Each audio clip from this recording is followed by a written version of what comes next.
This is Nicholas Kristof at the Caspian Sea in Iran.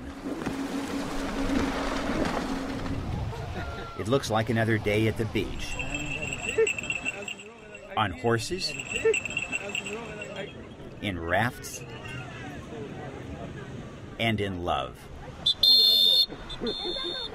But in a land ruled by an Ayatollah, there are a few extra house rules. Number 1, don't flash any forearm. It must be kind of humiliating for an adult woman to be called over by police and say, cover your arms. Where in the world doesn't one get annoyed by this? Yes, we're sick and tired of it. Rule number 2, women who actually want to wear a swimsuit must go beyond this wall to the women-only beach.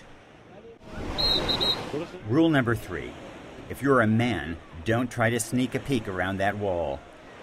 The authorities are onto you.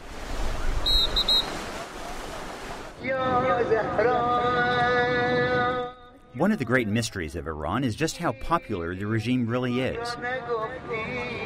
The government told me it has strong support across the rest of the country. And to test that claim, I took a 1,700-mile road trip through farmlands and into factories, from mini metropolises to ancient cave dwellings.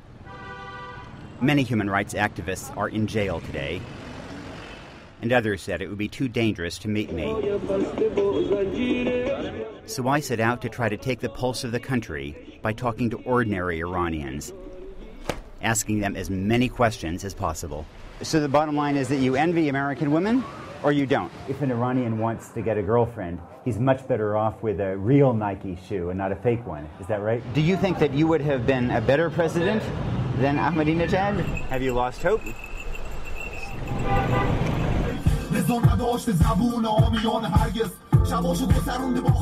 This can be a very dangerous place for an American. And for Iranians, and for anybody else who ventures out on these roads. The truth is that Iranian drivers are some of the craziest in the world. The traffic fatality rate here is 20 times the global average. And there's one official highway sign I'm glad my driver ignored. It says, "Death to America." Iran, as ancient Persia, was once the capital of the world. But it has been something of a pariah since the Islamic takeover in 1979. The U.S. Embassy in Tehran seized by Iranian militants. After several decades of harsh rule, the government quashed the 2009 protests in the capital, Tehran. One of the paradoxes of traveling in Iran for an American is that our leaders have a venomous relationship, but I encountered the opposite. Iran, very, very good. America, very, very good. Thank you so much. Thank you. It seems funny to us because we also report in Pakistan, close ally of America. We give Pakistan a lot of money, and yet people in Pakistan are not friendly to Americans. Meanwhile, we come to Iran, which is kind of an enemy country, and everybody loves us. The people of Iran like American people, but they don't like the policy of your government. I sense that some Iranians are friendly simply because they embrace whatever the government condemns. And these days, others are just embarrassed to be Iranian. I wish maybe I had a mother and father from America, from Europe. But this is not my truth, you know. I can't do anything about this. I'm Iranian. I cannot change this. What do you think of America? I last visited Iran in 2004, when Iranians felt fairly free to tell me that they dislike their government. But the violence in 2009 has left people fearful. This trip was very different. It's danger. I can't. Danger grounded. We won't go there. Okay, never mind. It's going to be a little dangerous for me, I think. Maybe it's best to end the interview here.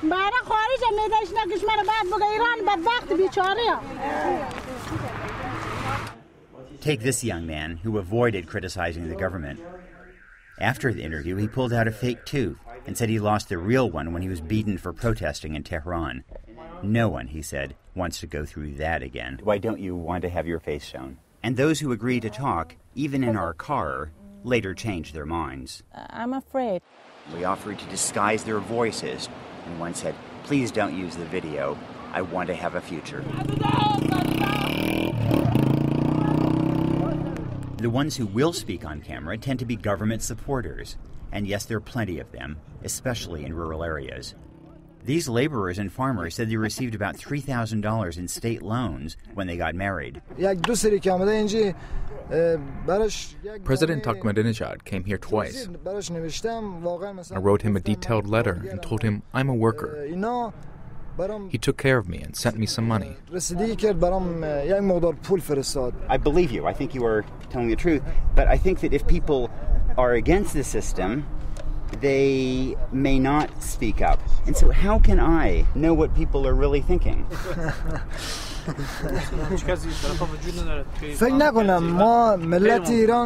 I don't think so. Iran doesn't have that phenomenon.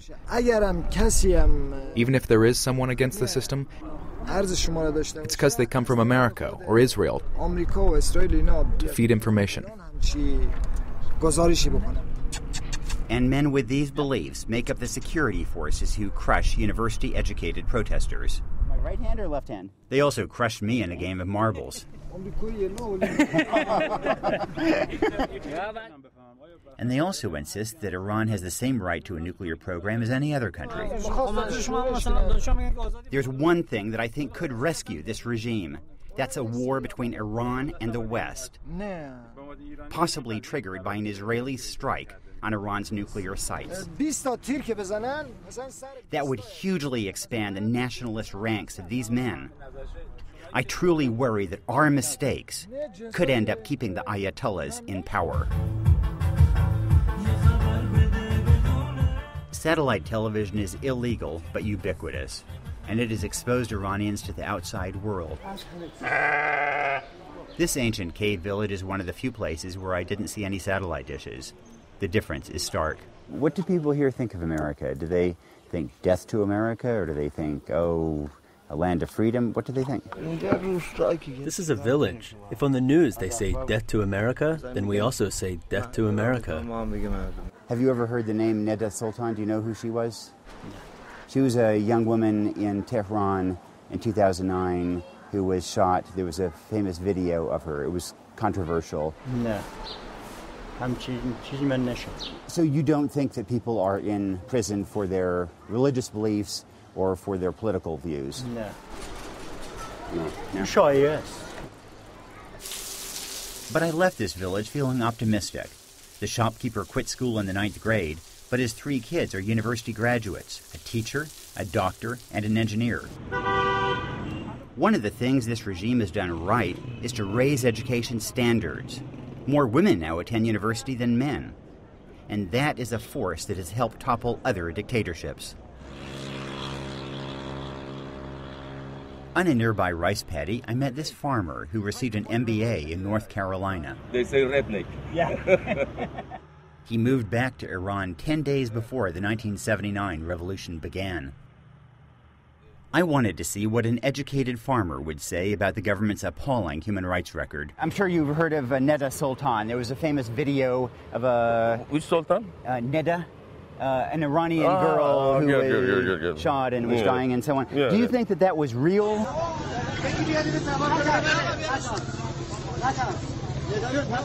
Or do you think that was faked? Maybe by accident. Yeah. Reporting in Iran feels like a scavenger hunt for the truth.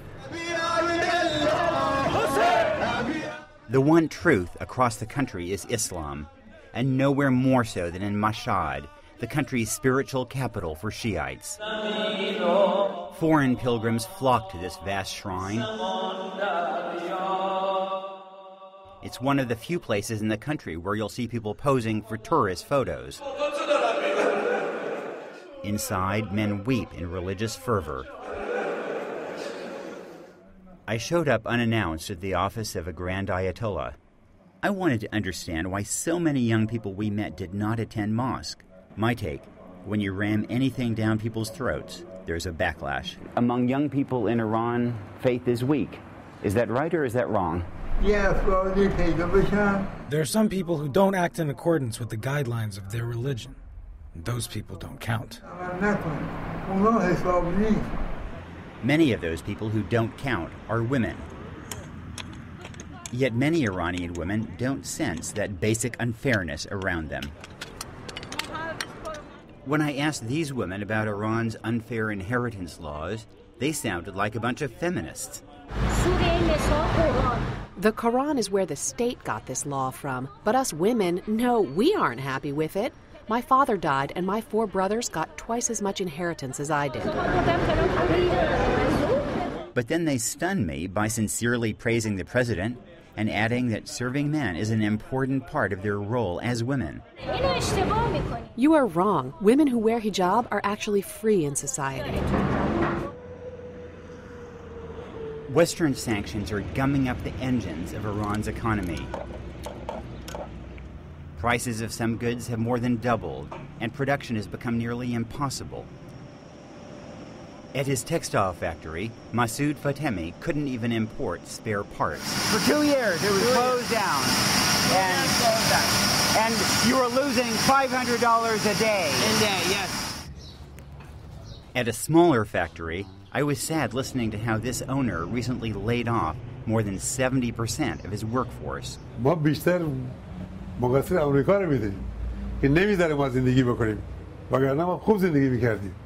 Don't Iranian leaders also bear some responsibility?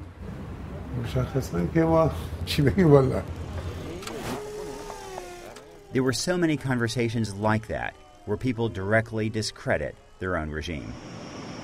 And if we have an economic strategy that is succeeding, that's even more reason to avoid a military strike.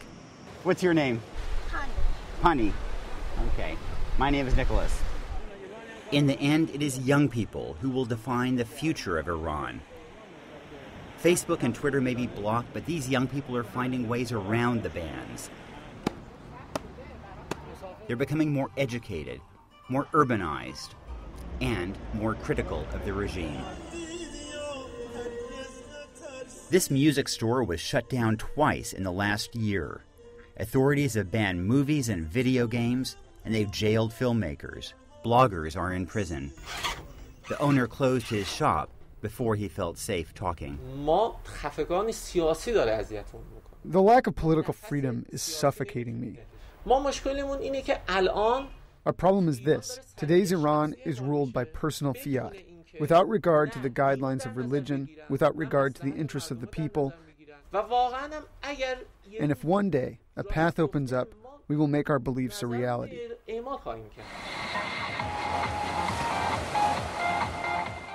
Finally, here in this beach town, I met a lot of young people. Several decades ago, there were wild parties at the swim-up bar. Today, it's desolate. Symbolic of a nation that so many young people are trying to leave. Everybody is going abroad. Every smart young Iranian wants to go to... Maybe I'm not smart, but I will not waste myself here, you know? A year and a half ago, in Egypt, nobody thought Egypt would change. Nobody thought Yemen would change. Nobody thought Syria would change. You want to say that Iran will change? Yeah. We hope so. We hope so.